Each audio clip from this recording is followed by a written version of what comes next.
Siapa yang tidak kenal dengan Lawang Sewu? Bangunan kuno peninggalan zaman Belanda ini sangat terkenal dengan kisah-kisahnya yang penuh misteri dan berbau mistis. Namun, sedikit sekali yang mengetahui mengenai bagaimana sejarah sebenarnya dari Lawang Sewu. Apa yang melatar belakangi pembuatannya, serta cerita-cerita unik yang menyertai Lawang Sewu hingga saat ini. Lawang Sewu bila diartikan ke dalam bahasa Indonesia memiliki arti 1000 pintu. Sebutan Sewu, 1000 dalam bahasa Jawa, merupakan penggambaran masyarakat Semarang tentang banyaknya jumlah pintu yang dimiliki Lawang Sewu. Meski dalam kenyataannya, jumlah pintu yang ada tidak mencapai 1000. Namun lebih tepatnya 429 buah lubang pintu. Namun, Lawang Sewu memiliki banyak jendela yang tinggi dan lebar yang membuat jendela tersebut nampak seperti pintu. Lawang Sewu mulai dibangun oleh Belanda pada 27 Februari 1904 dan rampung pada 1907. Pada awalnya, gedung ini berfungsi sebagai kantor pusat perusahaan kereta api swasta milik Belanda dengan nama Nederland Indiske Spoorwegmaatschap atau disingkat NIS.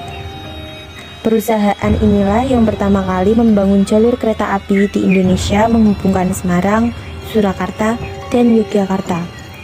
Jalur pertama yang dibangun adalah Semarang, Temanggung pada tahun 1867. Direksi NIS mempercayakan perancangan gedung kepada Profesor Jacob V. Kleinhammer dan B.J. Hoenda. Keduanya berdomisili di Amsterdam. Semua proses perancangan bangunan dilakukan di Belanda. Setelah rancangan selesai, gambar-gambar rancangan tersebut kemudian dibawa ke kota Semarang. Lawang Sewu menjadi saksi bisu dari kelamnya masa penjajahan Belanda setelah ditinggal oleh NIS. Bangunan ini sering difungsikan oleh penjajah Belanda dan Jepang sebagai penjara. Beberapa ruangan di bangunan ini bahkan disulap menjadi ruang tahanan yang menyiksa. Namanya saja sudah bisa membuat bulu kuduk berdiri, yakni penjara jongkok, penjara berdiri, dan ruang penyiksaan. Asal mula cerita mistis.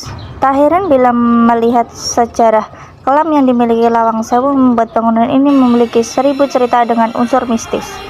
Mulai dari penggunaan Lawang Sewu sebagai penjara dan ruang penyiksaan tahanan, hingga pertempuran antara pejuang dan penjajah Jepang yang menewaskan banyak korban, jika membuat warga Semarang banyak menemui kejadian-kejadian mistis ketika mengunjungi Lawang Sewu di siang atau malam hari. Selain itu, tak terurusnya penggunaan Lawang Sewu kala itu makin menambah suramnya suasana Lawang Sewu. Lantai yang kotor, cat dinding yang terkelupas, serta kurangnya penerangan membuat bulu kuduk orang yang mengunjungi gedung ini berdiri.